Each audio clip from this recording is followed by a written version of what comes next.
శాస్త్రీయంగా మళ్ళీ రీసర్వే చేయండి. ఖచ్చితంగా ఇవాళ రాష్ట్రంలోని బలహీన వర్గాల బిడ్డలు ఆందోళనలో ఉన్నారు.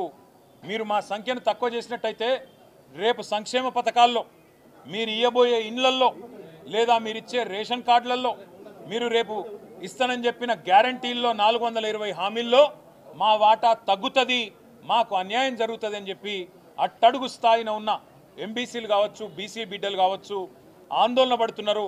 కాబట్టి వారి ఆందోళనను చేయడానికైనా సరే మీరు వెంటనే తిరిగి రీసర్వే మొదలుపెట్టండి అని ప్రభుత్వానికి కోరినాం.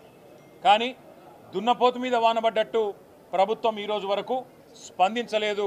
స్పందించకపోగా ఇంకా సిగ్గు లేకుండా ఉల్టా చోర్ కొత్వాల్ కూడా అంటే అన్నట్టు అసలు ఆనాడు జరిగిన సమగ్ర కుటుంబ సర్వే మీదనే అనుమానాలు లేవనెత్తే విధంగా ఇవాళ కాంగ్రెస్ ప్రభుత్వంలోని కొంతమంది పెద్దలు సమగ్ర కుటుంబ సర్వేనే తప్పు అన్నట్టుగా